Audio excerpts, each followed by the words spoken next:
So I'm off to go do swim training at a glacier-fed lake, and my triathlon is about 3 days out. Today's Thursday, it's on Monday. For me, it's like focused man, gotta focus on the end result, and that's a race in 3 days. If it's business, focused on getting people where they want to go, find out what their why is, and then help them get it, help them achieve it.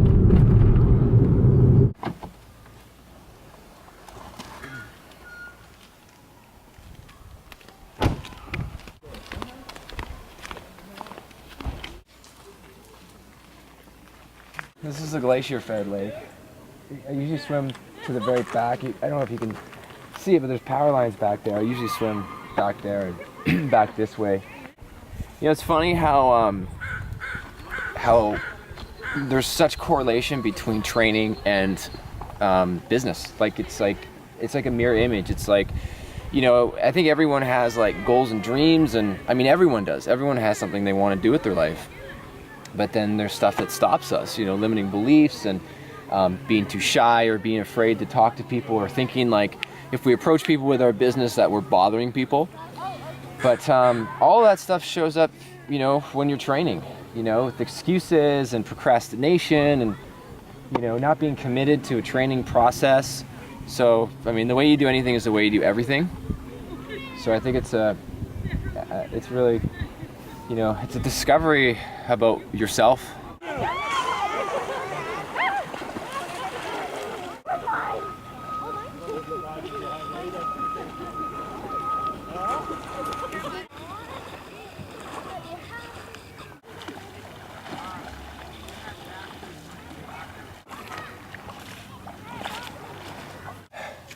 I forgot my swim trunks.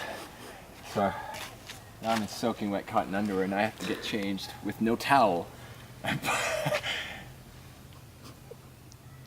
And that was an Arctic lake glacier fed. Talk about shrinkage.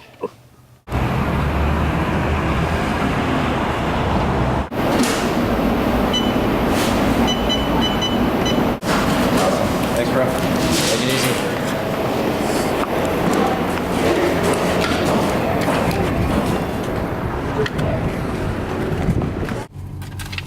Oh yeah.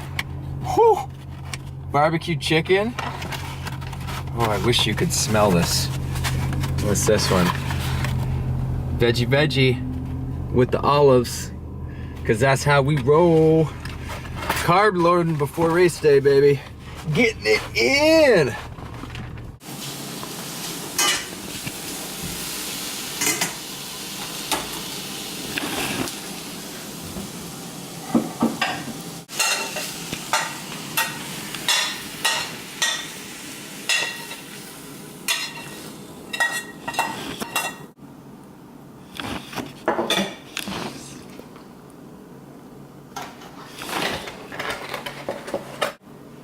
Embarrass myself by putting this whole piece of pizza in my mouth.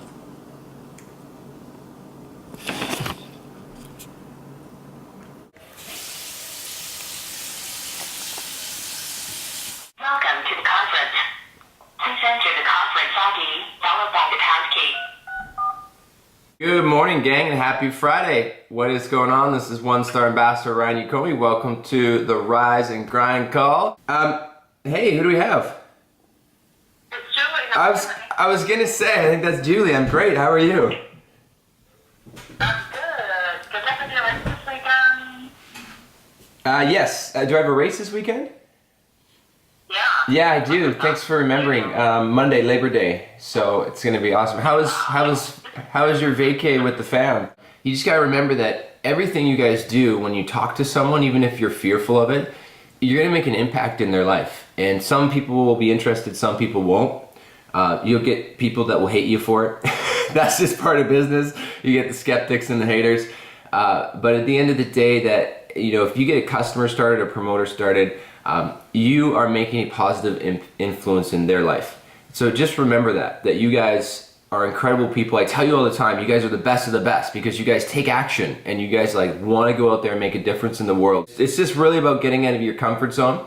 And the second thing that a lot of people struggle with is they don't feel they have a clear action plan, or they don't feel they know how to put everything into motion once they understand kind of what to do, or they procrastinate, or they hesitate. And what happens is, you know, we really want to take you guys and close the gap. We want to take you from where you are right now to where you want to go. And what's going to be involved in that is obviously, you know, going out there and doing the work that you guys are fearful of, but it's also having a plan. So I'm going to give you 3 simple step-by-step ways that you can start to recondition your mindset for success. So step 1, you got to go through a consciousness cleanse. You have to heal your toxic emotions. Step 2 is self-acknowledgement, self-recognition, really acknowledging that you create your life and recognizing yourself for all the amazing things you've accomplished. And step 3 is going through and creating new empowering beliefs. Now that you've healed the old toxic emotions, now you can kind of like if you wiped out all the old information on a hard drive of a computer, now you've cleaned it out, now you can put the new software in and upgrade your software and you'll function at a higher level. Okay, so I'm 2 days out from my triathlon. Feeling some pressure, feeling a lot of emotions. I always do as you get closer to race day, and I want to share something with you that, you know, I don't share with many people. You know, when I was in grade 11, I dropped out of high school because I had such an entrepreneurial drive, and I wanted to go out and prove my worth. You know, I wanted to go out there and build a business and become successful. And I mean, I now know, you know, at its core level, I never really had the best relationship with my father.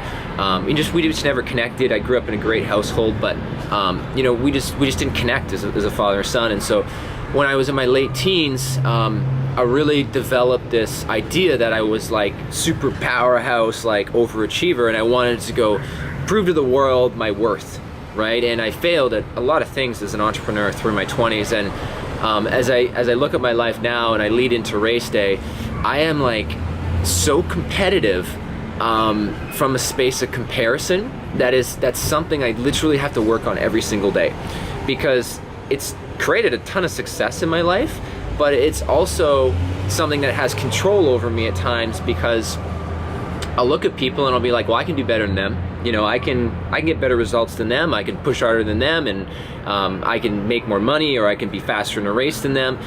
And that competitive drive is all from a space of a wounded ego. And I think, you know, as I was building my businesses, one of the things I started to understand is I really struggled to connect with people when I would do one-on-ones or sit down, because I wasn't ever making it about them. I was always making it about me. You know, it was always about like, you know, I'm gonna sign this person up so I can get recognition and I can get shouted out, and you know, it wasn't really about their needs and their wants. And you know, my life really started to dramatically change about 3 or 4 years ago, when I started to understand these things about myself and some of the deeper underlying toxic emotions that were, you know, controlling me. I wasn't in control of them.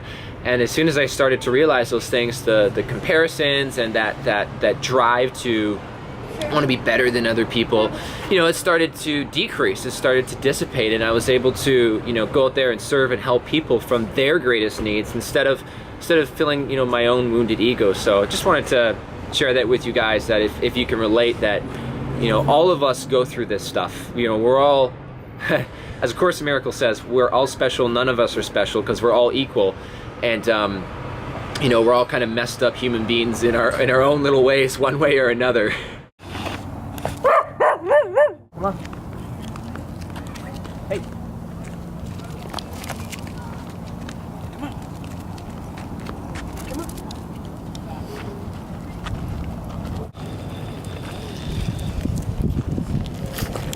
Just hanging out in the bush. So right over there is where I'll be racing. 4 loops around Stanley Park, and it's a hilly little course. And I pray to God that it isn't raining. One of the funniest moments I remember of Ryan was when we first started dating, and he was trying to be all macho and get a spider for me off the ceiling, and he climbed up onto a chair to get the spider, and a piece of the ceiling fell down his sleeve, and he freaked out like a girl. And the spider was still on the ceiling.